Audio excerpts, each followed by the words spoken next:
Well, bore da again.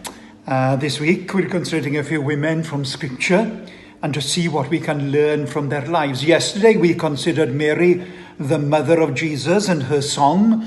This morning I'd like us to consider Ruth from the Old Testament. Ruth was a Moabitess and her people worshipped false gods. She had married a man from Judah, Naomi's son. She learnt about the true and living God, the God of Israel. Both Ruth and her sister-in-law Orpah lost their husbands and were in a very desperate situation. Typically in ancient Israel, a brother would step in to marry a widow and continue that family line. But in this case, there were no more brothers. And being a widow at that time in history meant that you had to depend upon the kindness of others to sustain you. And this was indeed a very great challenging existence. We see Ruth in Ruth 1:6 that Naomi wished to return to her homeland of Judah, where she had heard God had provided relief for his people from the famine.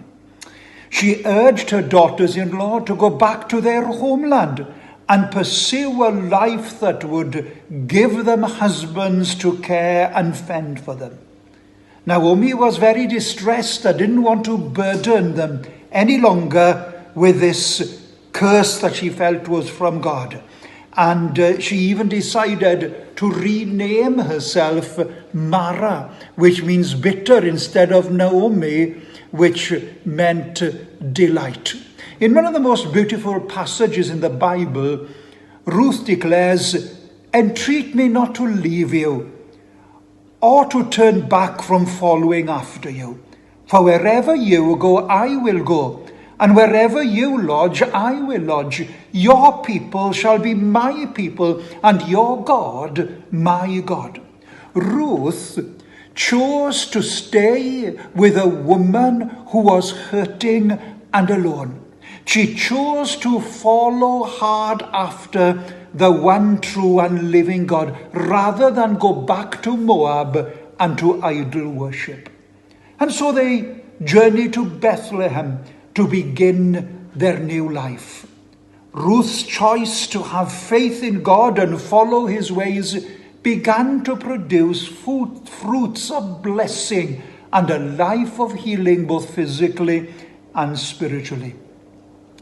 In God's great wisdom, long before Ruth's time, he had already established a provision for those who were poor and in great need. In Deuteronomy 24:19, God commanded the people of Israel that they should not gather every bit of food from their fields, but leave some for, and I quote, the stranger, the fatherless, and the widow.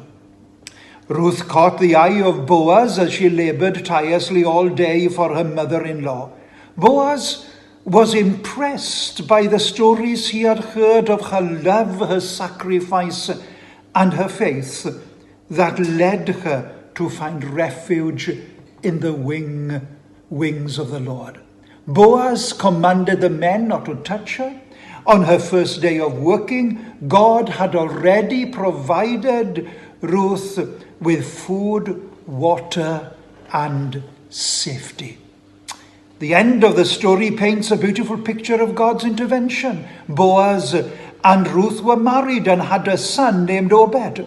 Ruth, the widow from Moab, became the grandmother of Jesse, the great-grandmother, therefore, of King David, the most well-known of Israel's king. And this means that she was an ancestor of Jesus Christ.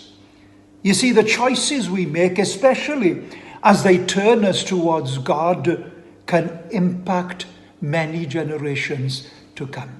The biblical book of Ruth gives a short glimpse of her life, and through it we see the amazing virtues of faith, submission, hard work, gratitude, and humility.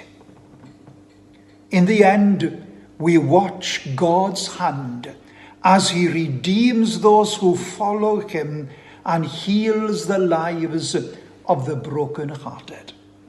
This is the God we serve this morning.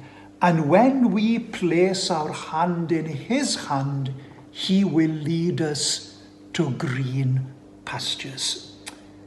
As I read the story of Ruth and think of God's provision for her as she placed her faith and trust in him, the words of Proverbs 3, 5 and 6, those famous words spring to mind. Trust in the Lord with all your heart. Lean not on your own understanding. In all your ways acknowledge him, and he shall direct your paths. And so may God this morning help us to follow Ruth's example of faith, submission, hard work, gratitude, humility, and dependence upon God and God alone. God bless you. Have a great day. Pob endith.